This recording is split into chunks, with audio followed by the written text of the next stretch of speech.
As always, the opinions expressed in this program do not necessarily reflect the official policy or position of DKI APCSS, the U.S. Department of Defense, or the U.S. government.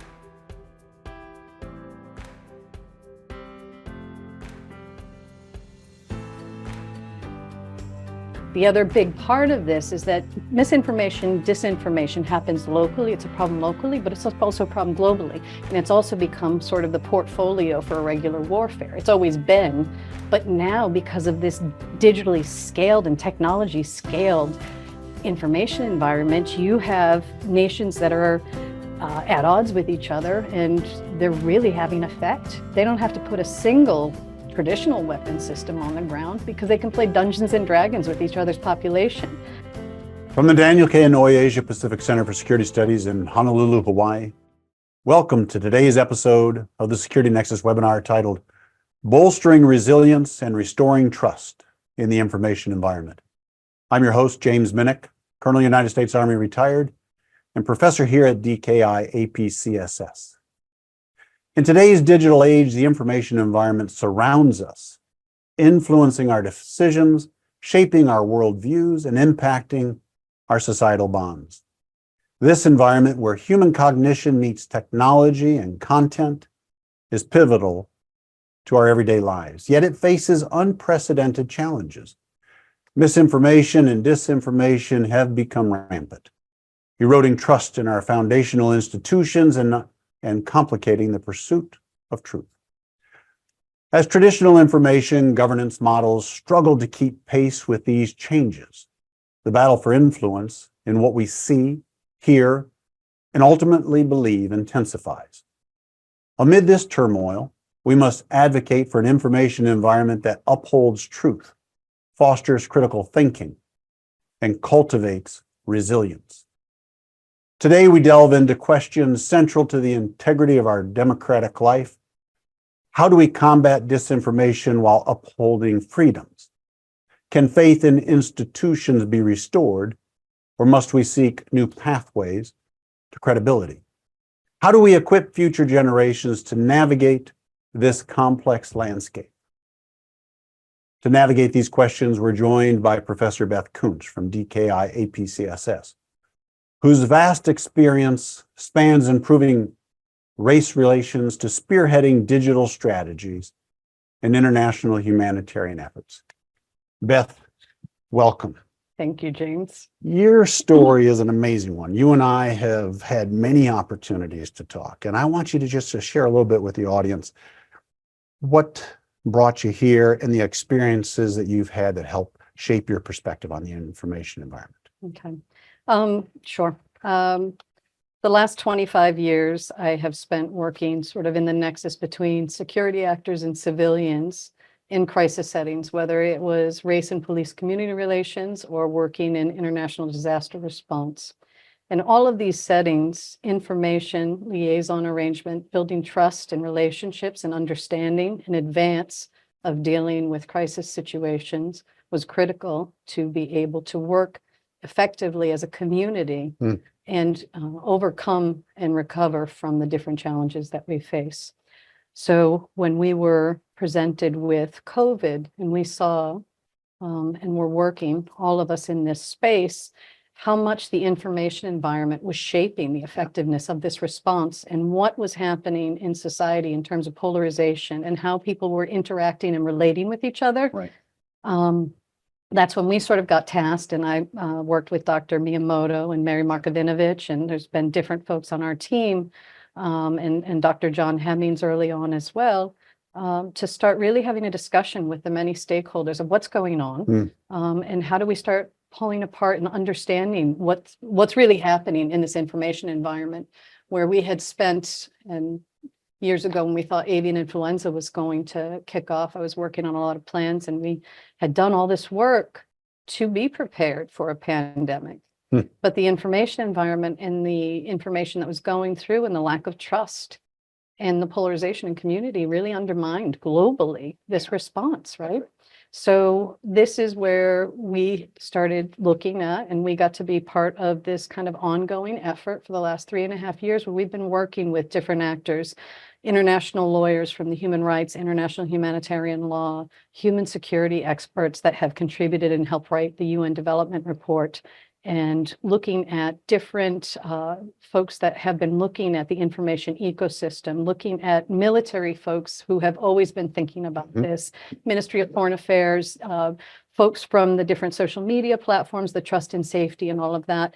And in this time, we have realized that there are some fundamental truths in this space. And maybe what we're focused on a lot of the time is sort of the back end, and we need to look more as a disaster framework in some ways, in a risk reduction framework, in a human security lens, rather than traditional security, because we don't want the problem itself to reside squarely in traditional security architecture. Yeah, Yeah. you're absolutely right. That's fascinating. I think I knew a lot of what you said, but I think your degree of involvement transcends what I had even considered when we spoke about coming onto the show. But I know we've got the right person here. So let's That's something. isn't it? I want to talk a bit about the evolving information landscape. I have been watching this been engaged in it for some time, just as a participant, or just as a consumer.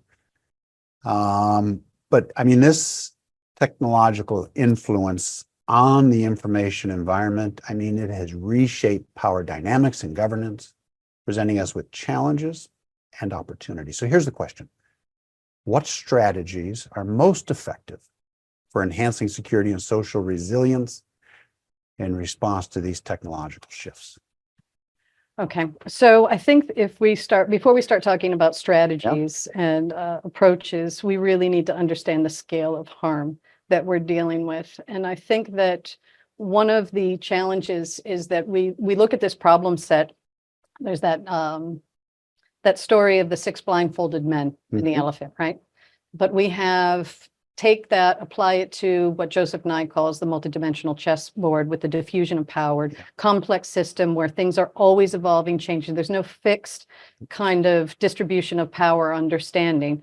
And this is the information environment that we're dealing with, right? When we are not communicating with each other, we're bifurcated in how we look at global security. So we have this domestic sort of home game structure, and then we have the away game, right?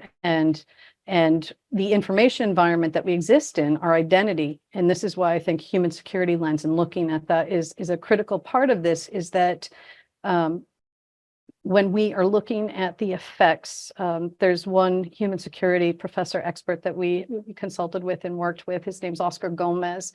And when he looked at this, and this was the first time he was sort of looking at disinformation through a human security lens, he goes, this is a multisectoral disruptor. Actually, the way that this information environment has been scaled by technology, it's changing how we understand our reality.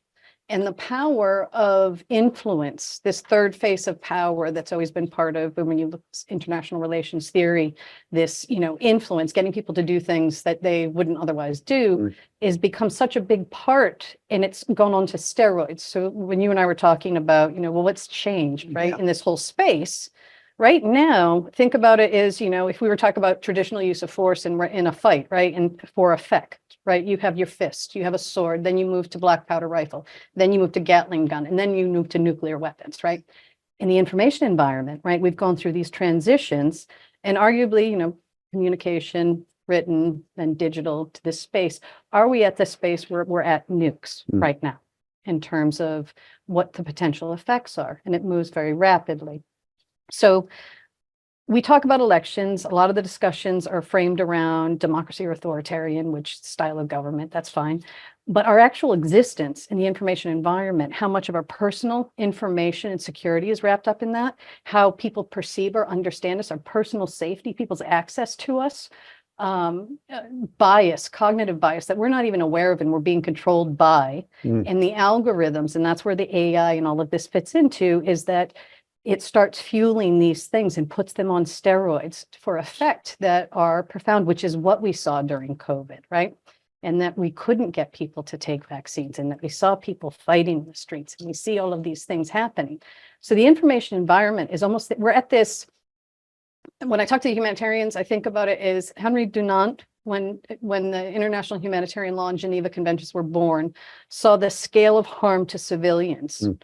And that's where we're at this critical juncture. And I think that what we're seeing with the information environment, we are seeing also this level of existential crisis where there is harms, there's Wild West, and there is not, we need folks like the ICRC, we need folks like Médecins Sans Frontières who will advocate and protect civilians. This is not the domain of traditional defense. It's kind of a whole spectrum of things. It's a whole of society. And at the individual, it's almost an existential crisis on multiple levels because we are part of the solution. Mm. We are part of the problem. Indeed. To the global level. So we are at this very interesting time where the information environment is arguably where we're spending most of our existence and how we relate and interact with each other and how that's shaped by artificial intelligence and bias and damage that's already pre-existing because of bad information or biased information or manipulation. We don't even know yet. We haven't really done a full-on assessment of what our starting point is and how do we team around this problem set in a way that fills those gaps and seams that we're seeing. Okay, so you have done a good job of helping us think. Maybe we're all scared now, but you've helped us think a larger, broader, more complex environment than maybe some of us came here today thinking. But as we think through the complexities of what you've talked about, I mean, we need to think about a balancing of our risks, Mm-hmm. as well as the rights that we have. And so when we think about that, I mean, misinformation lies at the heart of this tension between this risk management and human rights Mm-hmm. within the informational environment. And so that being the case, here's the question for you. I mean, what approaches best balance these concerns, particularly when we think about safeguarding human rights, I guess, against this misinformation risks? I don't think there's a one right size or a one model that fits all. I think that there's a framework that's been established, and I've spoken to you about the Internews Information Ecosystem Assessment Tool, and we've consulted repeatedly with their experts and asked for, information and had them participate in discussions and dialogue. And then they're extraordinary in this tool in terms of if you're military, thinking of like a JIPO to do an assessment of the information environment. So understanding and assessing the information environment, where, the production of information, the consumption of information, the trust, where trust resides, influence, and control, right? Because that's the other thing. This is part, you're right. The risk is huge. We don't quite understand it yet because a lot of it's second, third order effect too. So you could put something in like what we saw with the elections, in the Internet Research Agency. You can put something into the information environment and then it takes flight. But where do you hold responsibility, right? In these things, when you have this kind of it lily pads and takes shape and morphs. It's sort of a cancer that spreads, right? So you have this tool. We need to refine and get something greater that we can look at that covers the private sector. It covers the state and the state's responsibilities and obligations to the human rights of people, how the information environment affects each of these parts of our life and our rights that are through the Universal Declaration of Human Rights outlined in the UN Charter, and what are a state's obligations to ensure and protect those. What we're seeing is, and what we saw in COVID, is a lot of action and fear and quick things made to control. And it say we're in the name of protecting you, right, from bad information. And that's actually controlling access to information. So this is something that we don't necessarily rush into. We don't have a full picture. The EU has been actively making a lot of progress, both with artificial intelligence and digital services, and looking at how do we start trying to come together and come up with some frameworks and solutions for this. One of the other top experts that we consulted with now, who has moved, she was over at Chatham House, is Kate Jones, who is an international human rights lawyer, and she wrote a very good 2019 paper on looking at how, discourse on disinformation and misinformation, freedom of speech does not ensure freedom of reach, right? So this is where the effects are, and how do we start measuring this? And what's the boundaries? What's the concept of harm? We have precedents in international humanitarian law with incitement, which is what we saw with the radio station in Rwanda and genocide, hate crimes and hate speech, right? But how do we start looking at that? We also have civil litigation, right? So you've got things like, you've got these marketing you've got accountability for harms to people from marketing strategies that were deception and all of these things. You've got the sugar industry that was saying, don't eat fat, but they were like, they wanted to suppress the stuff that was actually like the sugar industry's poison, right? So there's all of these legal foundations, there's all these bodies of law, there's all of these different elements, whether it's artificial intelligence, whether it's information, disinformation.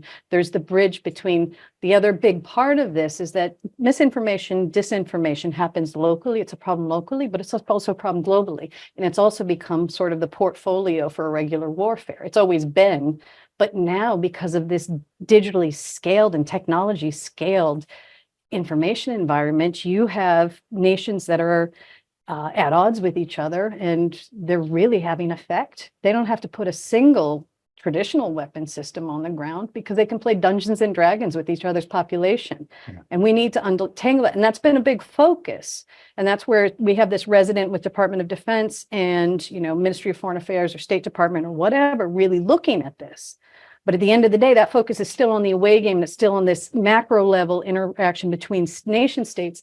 And what we really need to get at is that these fights and all of this stuff in this scaled information environment is happening by, with, and through the population. Yeah. And they are not tracking.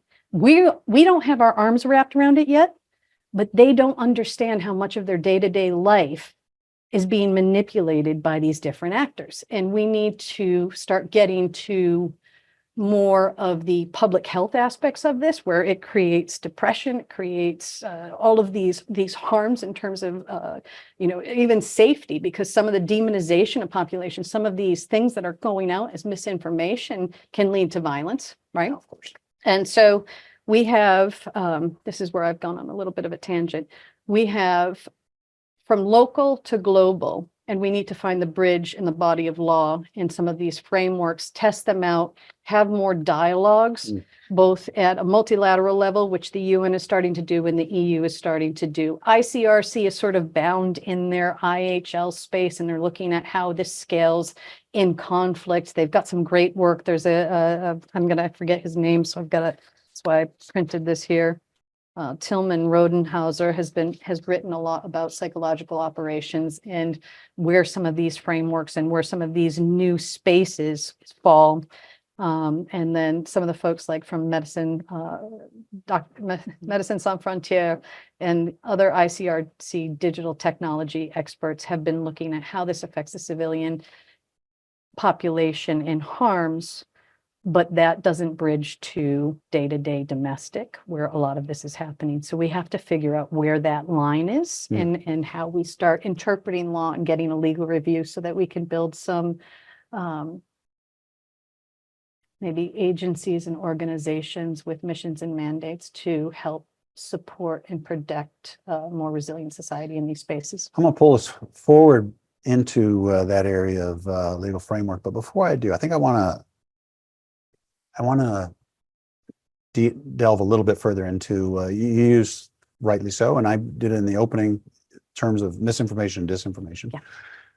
And you talked about using, the populist by, with, and through, and I think of some of it is, misinformation, clickbait, where I want to be able to generate clicks on a social media site and so I put something that maybe the byline is not, is not nearly, is more insightful than what's in the context of the. Got to make it sexy. I got to make it exactly right. I got to make you click onto there, and so my motivation may be a little less nefarious, other than wanting to get you to click on something that may or may not be right, and that was really nice, and they pass it around to everybody else.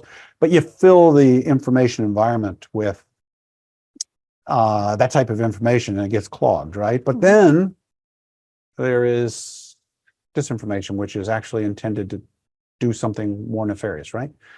Perhaps try to send a message, try to go ahead, take it further. Well, I mean, there's the different types and tactics, and some is benign or unintentional. And then some is with intent to create division or for strategic effect over your enemy, so to speak.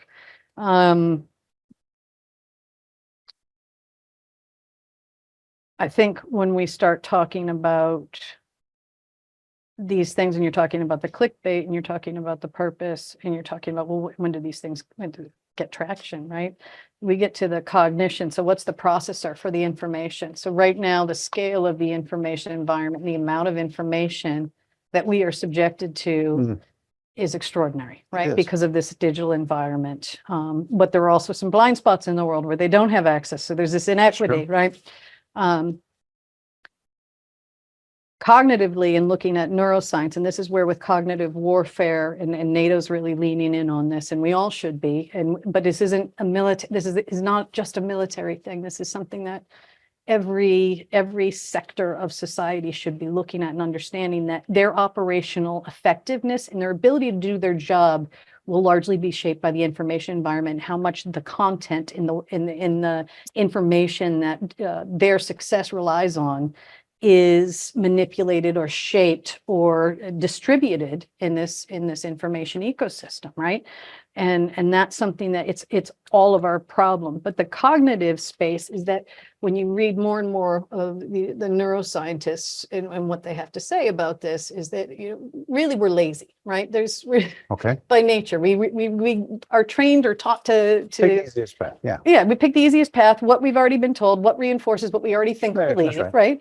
And so this is the state of nature, right? And traditionally, we had sources of information that we could go to that could help us get some, somewhat reliable information that was developed with a code of ethics under traditional journalism code of ethics. I think there's like 400 code of ethics for journalism. And we had a place to go that would help us. We had these traditional sources of information, and that would help us somewhat, I think, when with our laziness, at least have access to good information. Now, the media industry and code of ethics for media has become largely infotainment. The local mom and pop news stores have been just obliterated, right? And just there's so much that has been destroyed, where that was kind of an anchor for us to consume information. And now the context that used to be part of the news is now international audiences come in, and or international production. So they don't have the context, and they may end up causing problems and reinforcing some of the bad information without knowing it. And then most people are consuming their information on social media, and there is no vetting, there is no standard of conduct. It's the Wild West. It's like going into the Star Wars bar to get your information, right? It is. I mean, it used to be that the news that people cared most about was what was happening locally. But if there's been an evisceration of the local journalism that's going on, then it's hard to get that. It's very hard to get that. And the media is gone.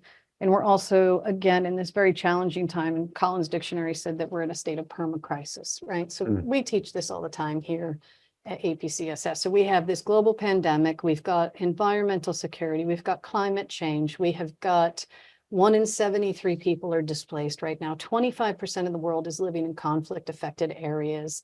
We have pushing on 10% of the world's population living in extreme poverty, which is less than $2.15 a day. And we are seeing all of these stressors. We're in a constant state of crisis, multiple layers of crisis, where things, are more impactful. Anything that gets put into this, we're in this vulnerability, this state of constant vulnerability and exposure, that there will be significant effect, right? And so when you are a leader in this space, there's a lot of how are you going to choose to lead in this space? Are you going to blame others? Are you going to hit the easy button and rule with fear, or lead with fear and blame, and say that you have control over the situation, right? Or are you going to own that we are in complex times? Yeah. And that we really need to say, yeah, we're all afraid. There's a lot of unknowns. Things are changing very rapidly. And how are we going to handle that? And that's where it comes to, because one of the things that with all of this, when we get to this overload of information, we have all of this fake. So it's all of this fact checking. It's this, let's do this.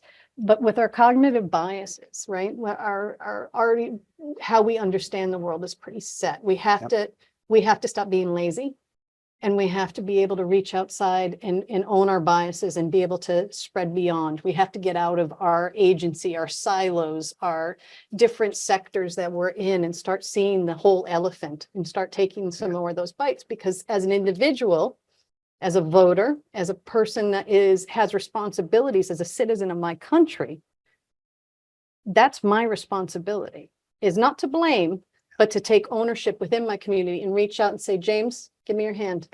We're part of the same beloved community. Yeah, so I think you're right. And yet I've come to realize that without a disorienting dilemma in one's life, change is tough. Or stated differently, people don't change without a reason to change. And that reason is tough to come by. It is, as I said, this disorienting dilemma. But I want to let's pull a minute on some of the things you talked about. Fear, you talked about uncertainty, frankly, these things are an erosion of trust. And so then we find ourselves in this issue that I think I want to pivot on a little bit, is about governance and accountability. And so with this erosion of trust and accountability, I mean, it poses a significant governance challenge. And so are there, and you alluded to a little bit earlier, but maybe you would just pull on this more, the specific frameworks that you've seen that are successful to address these issues. So you've created what is, frankly, I mean, it's clarity to what's happening. It is, in your words, a bit of the Star Wars bar, and we're going Wild West. Wild West. Yeah. How do we enhance governance and restore confidence to all of this?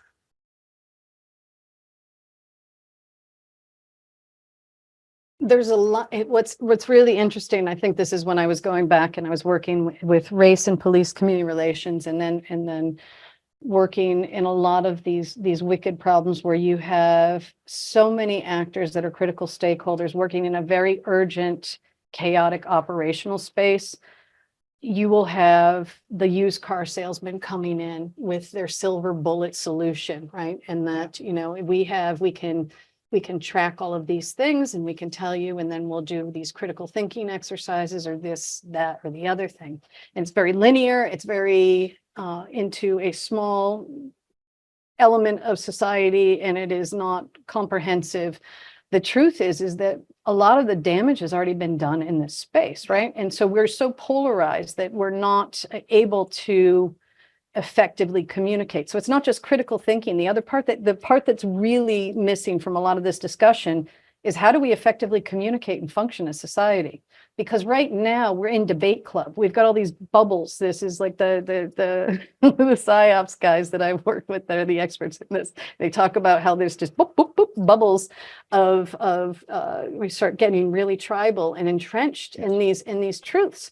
And they're incompatible with each other. We're not able to problem solve. We're all part of the same community, geographically living and sharing from the same resources, but we are not able to come together and see our common interest in functioning together and being. And so the further polarized we are, the more of a target we are. So this is like the feedback loop when we start looking at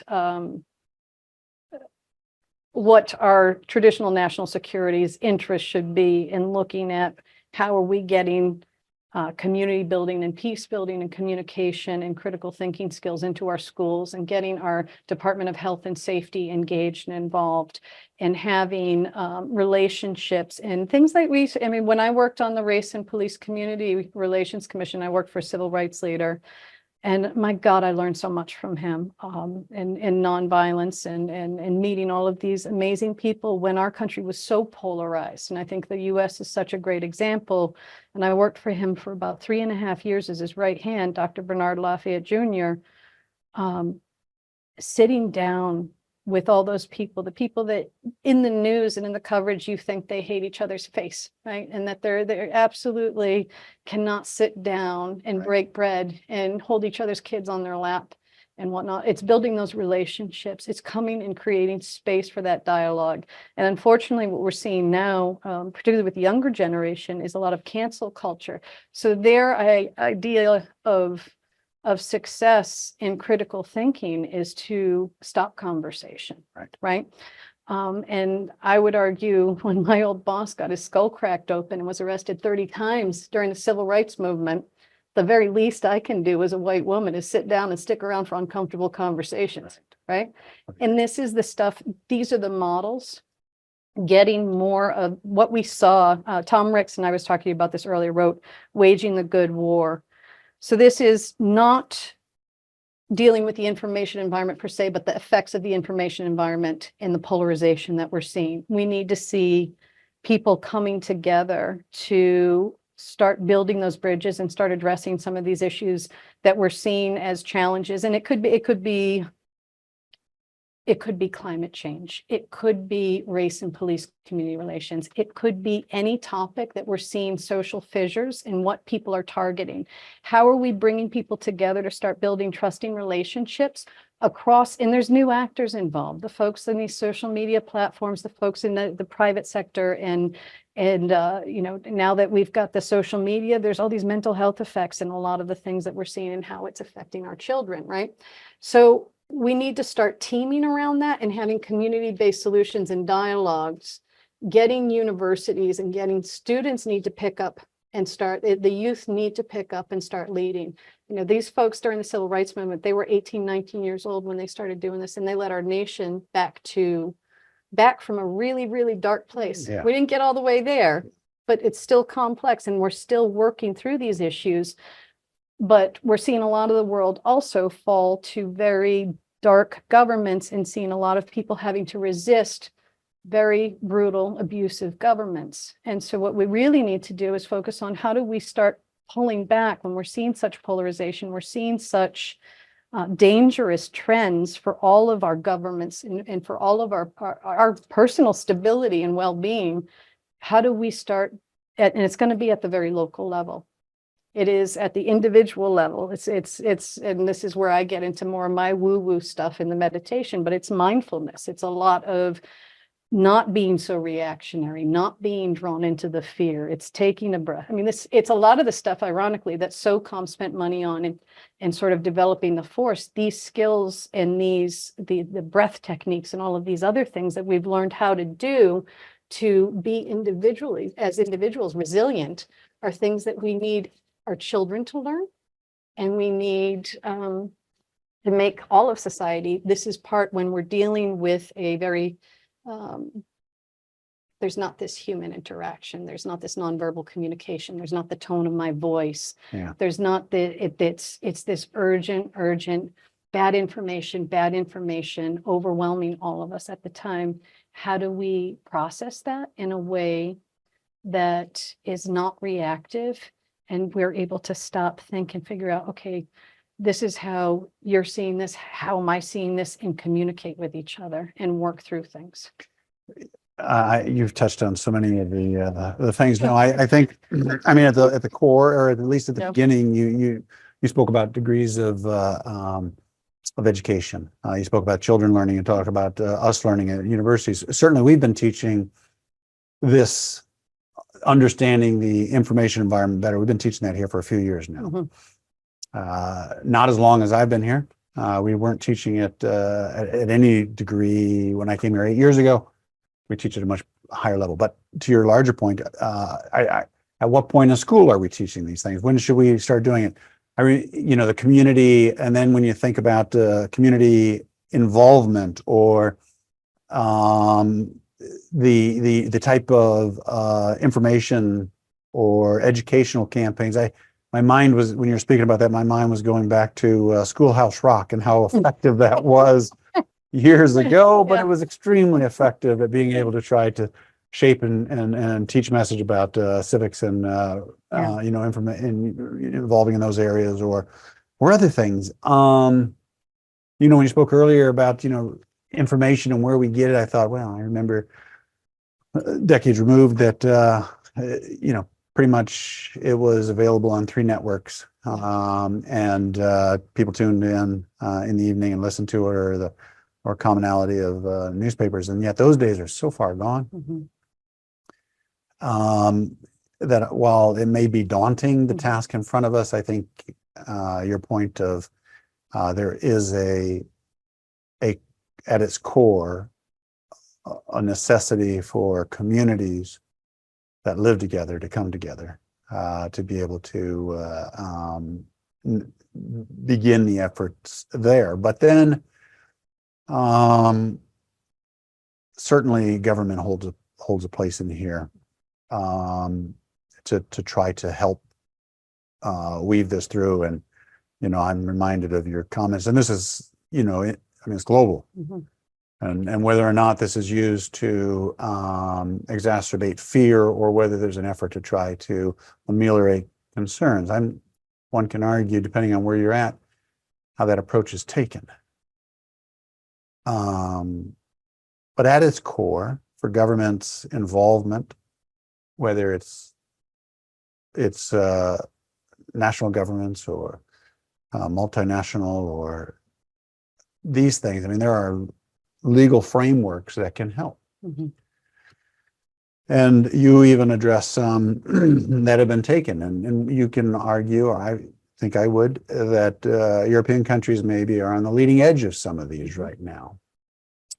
But adapting our legal and normative frameworks, is crucial to rapidly evolving this landscape to get in front of this. And so then I think I'd ask you this question.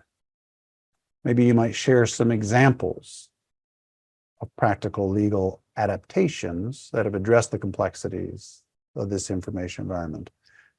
And then, because those examples maybe help us think about where we might find future hope. I think this is something we're all struggling to straddle this. So there's bits of it, like the EU's dealing with AI and they're dealing with digital services. If we're looking at traditional security in a frame of it, this straddles cyber warfare, irregular warfare, cognitive warfare. It is this kind of, it fits into all of these frameworks. So we'd have to figure out how does this look in that space, and what is the law of armed conflict, and where do we?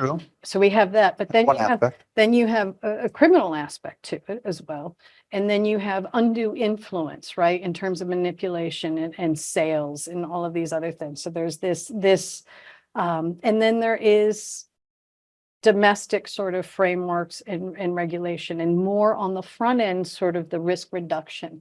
I think one of the things that I had been able to be part of and observe and support different elements just through the work that I've done the last 20 years out here is that the way that we handled globally international disaster risk reduction with the Hyogo framework for action that happened, that the World Conference on Disaster Risk Reduction happened a week after the December 2004 tsunami. Yep. And from that came the Hyogo framework for action, which was a framework for priorities for action for nation states to kind of come together with a strategy, a national strategy or plan to deal with disaster risk reduction. And I think there was that, and concurrent with that, the International Federation of the Red Cross, which deals with disaster response in the national societies and sort of convening body and sort of manages and looks at natural disasters.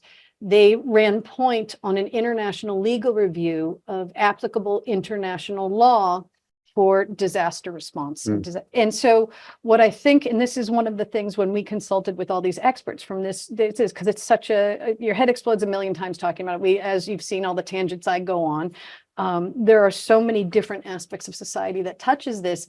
We need to get an international legal review of what law is applicable and what are kind of the left and right parameters are. And I used to call it, and I got my, hands slapped. I called it, we need to come up with a good guys playbook, but I guess that's an antiquated, I'm not allowed to use it, but we need to know what right looks like, basically, right? So that will help us all kind of shape, because each state and each population, it's going to be different in how you shape around that based upon the context and culture and all these other things. But we need something that gives us, with the normative frameworks, with the Universal Declaration of Human Rights, the UN Charter, international, covenants. Also, the other big part of this that has to be present in how we look at in the Ruggie principles in terms of looking at the role of the private sector, because they're driving a significant amount of this. And to some degree, we are way too much being like, yeah, okay. They're like, well, this is what feels right for us. And we're like,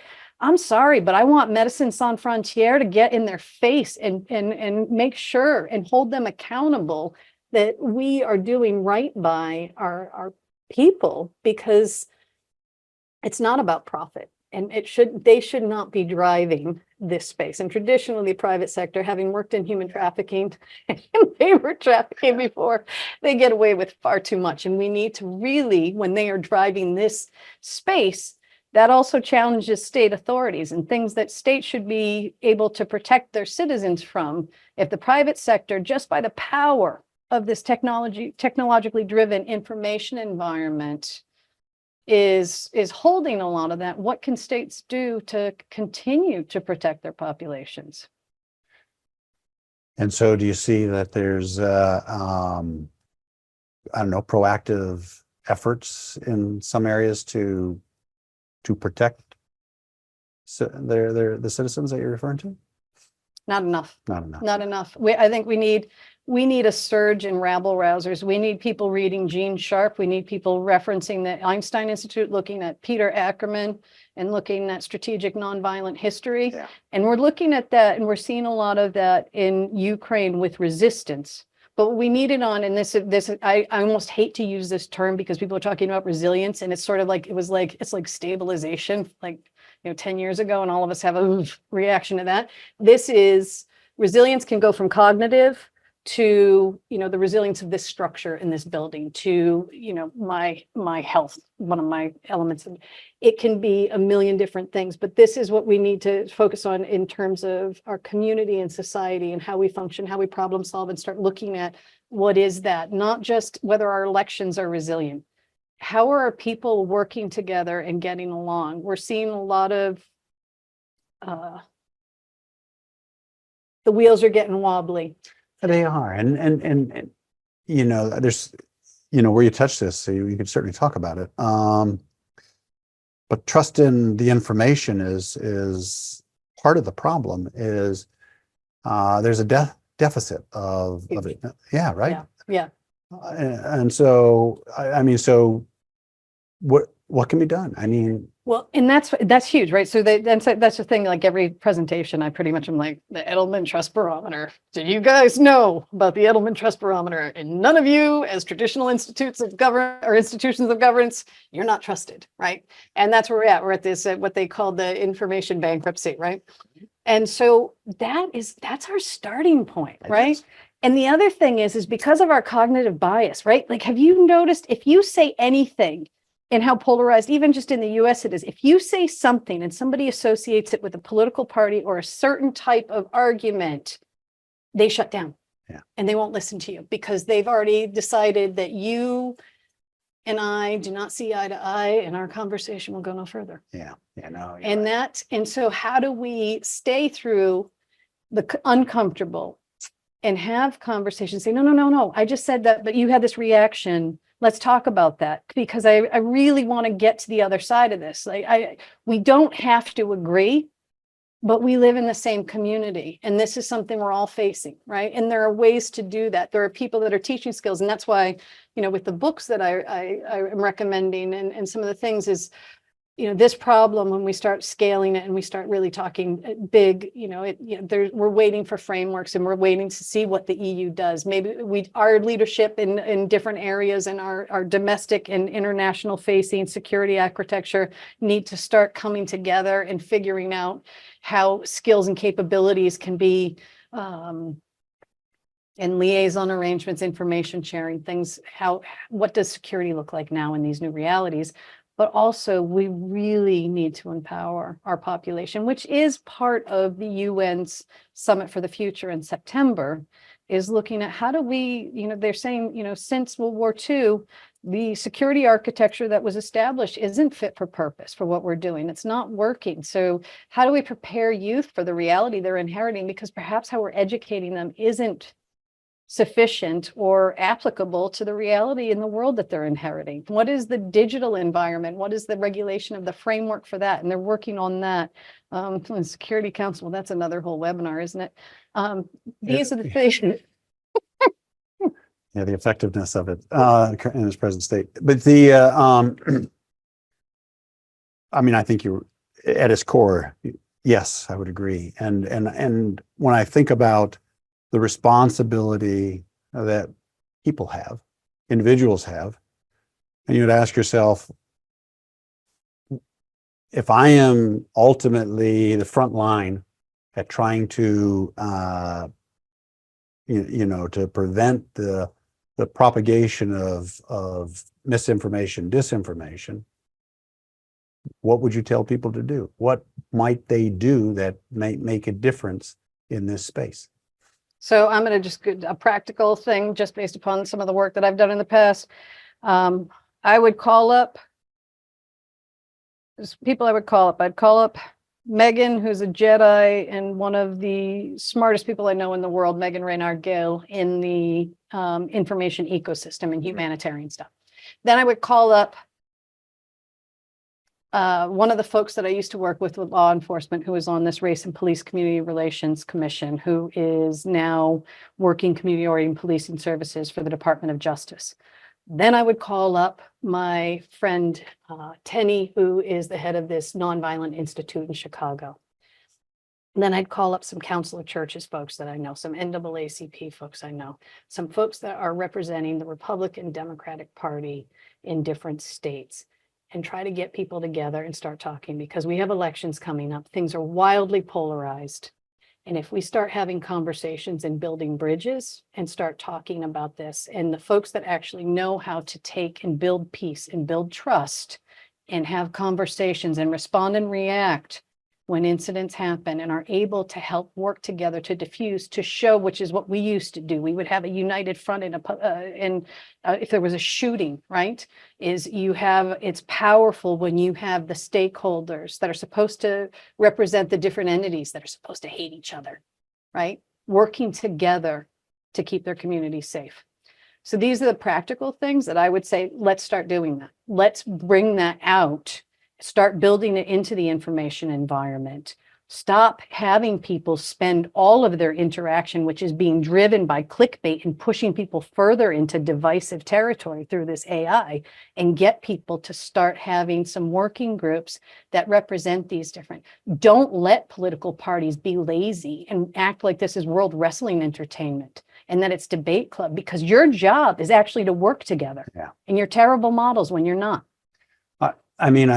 Listening to you sounded like you were forming the core of a resilience effort in a community or wherever. You brought the smart people together, both sides or multiple sides of interest areas or political parties, to sit down and to think about collectively how you build a more resilient community where you're at. Have you seen anything like that work? I worked on that. That's with Race and Police Community Relations and the commission that I worked on. And then I got to see police officers getting trained in Kingian nonviolence and going out with community leaders, with the direct action community activists, and helping sit in rooms. We have models of this. We've done this before. Problem is that we're letting other people tell us whether it works or not, or we're not engaging with each other. And there is ways to do this, and that's exactly what it is. There are definitely, through the stuff that I worked with years ago with the Department of Justice, and this Tenny Gross, who's just a legend in nonviolence work in Chicago. Decades ago, he did this street workers program, which was one of the model practices, and it would put people out and work, and they would be, keeping the streets safe, and this relationships across different stakeholders in the community, having folks get in police cars together after we have a lunch or a commission meeting, and we're joking around. There are things like this that have happened. The gang football league, having the gang unit belay for the kids that are rock climbing. We let people tell us stories about how these relationships are, or how these groups of people are. They're not true. They're based on what you've heard, and that is lazy. And that's where it's an individual responsibility for us to get out of the stories that we're told about groups of people. And it is our responsibility to keep our population safe, to ask questions, and to hold our government accountable. Right now, a lot of these changes, people, and understandably, things are overwhelming right now, but we need to do better at educating the public of how much the realities change, and how do they get their agency and power and make good choices in this space. Or, you can use this as the information environment for good, or you can keep further, feeding the hate. And so we have to figure out what that looks like. And then again, it's like, in the digital environment, how do we build trust? How do we show love and kindness and humanity in the digital space? We're seeing a lot of hate. And that's where I love Brene Brown. I love me some Brene Brown. One of the things that she says is that fear is contagious, but so is courage, and that's a skill that can be learned, right? So how do we take that and apply that to the information environment? And these are some of the things that I think that they're practical skills, they're conversations that we can have. It's not some big, sexy, grand, malign influence strategy and all this stuff. But my care, as I'm a tree hugger, I go to the human rights and the civil rights space. That's what I do. I rabble rouse, coalition build, and all that. And what I want to see is, how do we get some strategies to do the people power? Because that's going to be what will save. When people say they want to save democracy, that will save democracy. Your examples are all from very difficult issues. And so that's encouraging. I mean, you've seen it working at levels and other complex problem sets. Is encouraging to think about applying those types of approaches here. I think before we go to questions from the audience, I think I want to pull real quickly on this last piece that you spoke about, which was accountability, holding government and governments and perhaps other very large corporations accountable. It's necessary, but how do we do it? Well, that's a tough one. Yeah. I don't know. This is something where you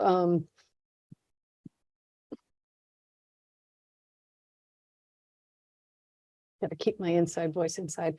I think it is one of the challenges is that it's not by nature something that profit-making industries want to give up their maneuver and their ease with which they can make profits, right?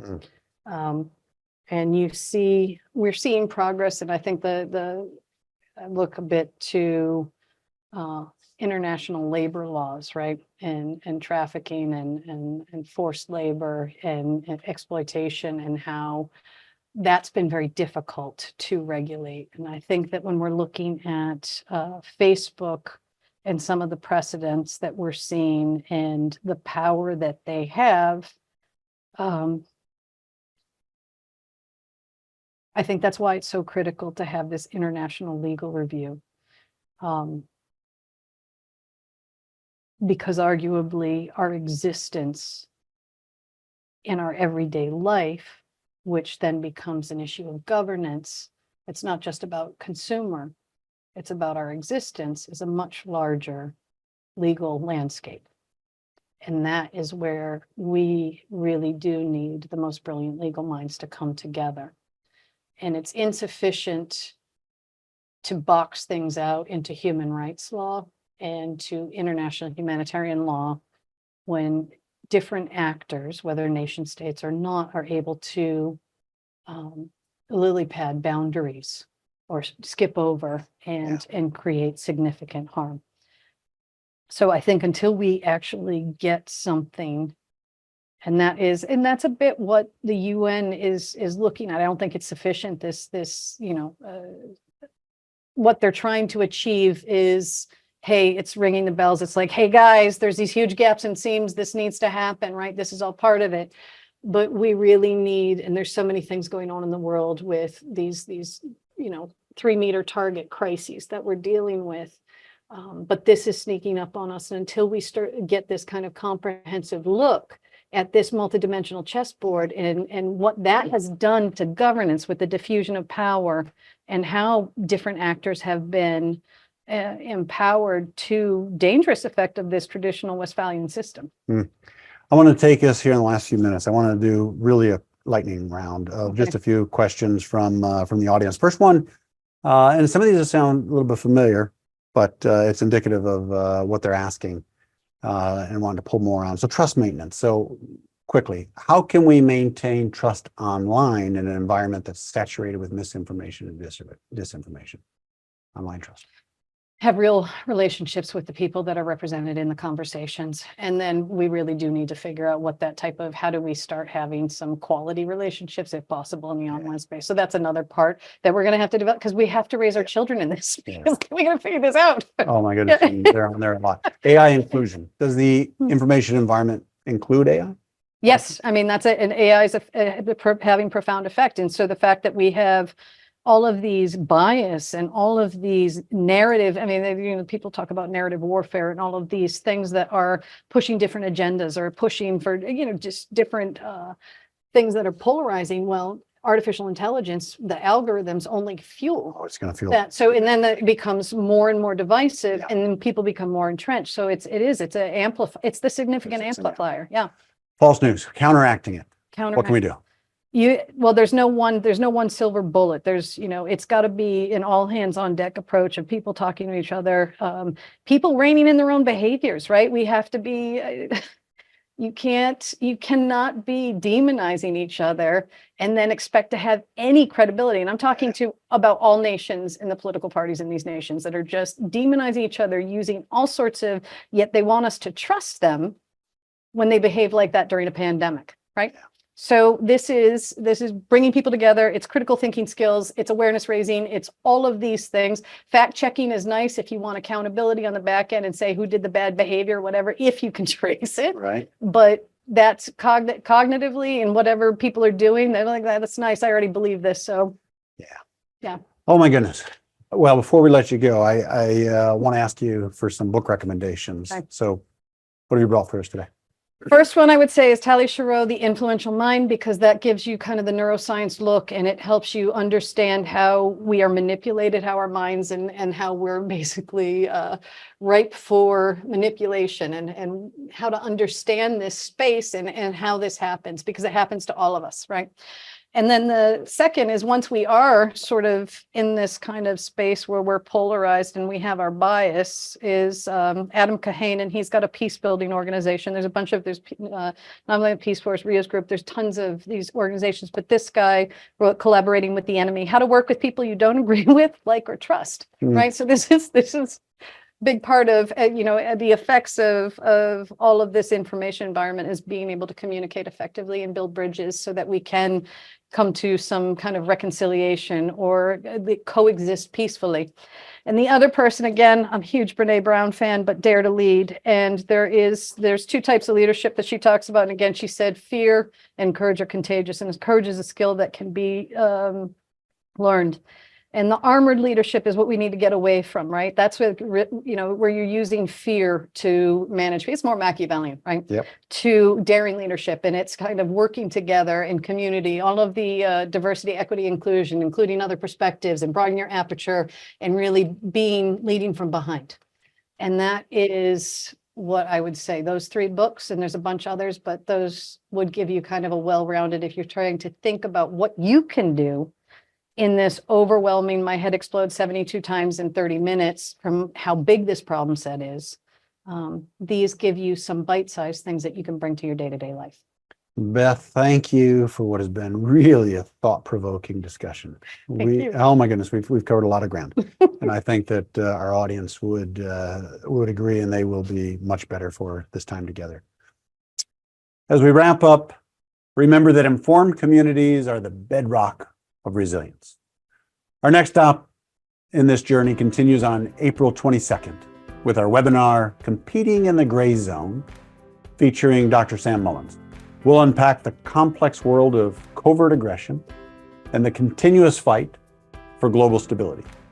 Concluding today's session, I'm James Minnich. If today's discussion ignited your interest or provoked thoughts, I encourage you to extend this dialogue to our YouTube forum at DKIAPCSS.